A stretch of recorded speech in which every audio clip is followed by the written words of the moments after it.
Okay, take a look at that, guys. This is what I ran on the engine when I made it look stock. I had painted valve covers and I had that lid on it. Okay, I even had a vacuum hose coming off here with a BB in it going to the carburetor. But the difference is first of all, it has no snorkel, which nobody ever seemed to pick up on, that there's no snorkel on this thing. That was out towards the back. The trick was these tubes right here. I ran that with a rubber hose down to the breathers on the valve covers on either side, like you do on like a Mopar, and it came out there.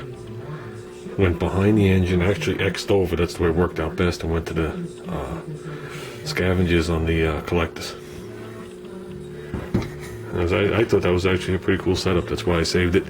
Figured someday it would go on something again. Even had the original decal on the front. This was the original bottom when I first built the car. It's shaped a little different right here, so I actually had to drill a hole for the float levels to stick through. This one had that right there. Had the valve train OK sticker, which is actually their real stickers from AMC. And it said high compression on the side. I don't remember ever putting that there. No, without a doubt, that was. I think the rest of the sticker fell off because I see a big square around it. Yeah, there's a sticker floating around somewhere. I think it used to. I think on the side there, that's right, it said 360, and that was the center of it. Huh. Sticker's long gone now. I just figured I'd show you guys that while I was up here. And that's just a rusty lid. So, with that, let's get back to what we're doing.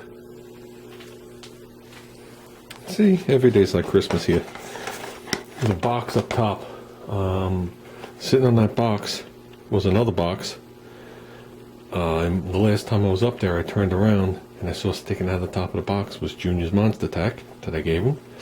That I had gotten from my friend. That worked out perfectly mint as in the car. Now I went inside the box and I found a brand new tail shift seal for its 727. I found what was my original coil on my Hornet, but the ballast resistor is exactly what I'm looking for. So I can run the points when we break in the engine, so now I don't have to go buy a ballast resistor. And these, which are actually the retainers for Junior's heads. Now, I gave these to my machinist, and these weren't right for the setup we had. I have dual big block Mopar springs in there, and these, no good. You can see the step for a dual spring. So, if I'm not mistaken, when I had bought the, oh, I don't even remember at this point. I thought I had Comcam's retainers that I had bought. I bought K-Motion springs, and I know the cam and lifters was Schneider. It was all different stuff. But I remember the springs I ordered were definitely big block Mopar springs, because that's what was in these heads. There's Chevy intake valves, Ford exhaust valves, and Mopar valve springs in my heads. So Juniors will not have all that. Juniors will have AMC, AMC, AMC, AMC, AMC. So, but if I'm not mistaken, this should be the correct part number. That's one less thing we gotta buy. So that's cool, and not even opened. That's not rust, that's grease from when they packaged them. Damn. I gotta keep looking around. Set of Comcam's 3/8 super locks. These will go with that. So I don't have 3/8 valves in my car. So my valves are smaller.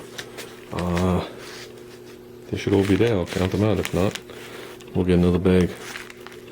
But I could have sworn I opened them up to check them, and that was the end of it. So. Oh yeah, we got 32 of those bad boys. Anybody want to count them? Oh yeah. We're doing good today. We're doing good today.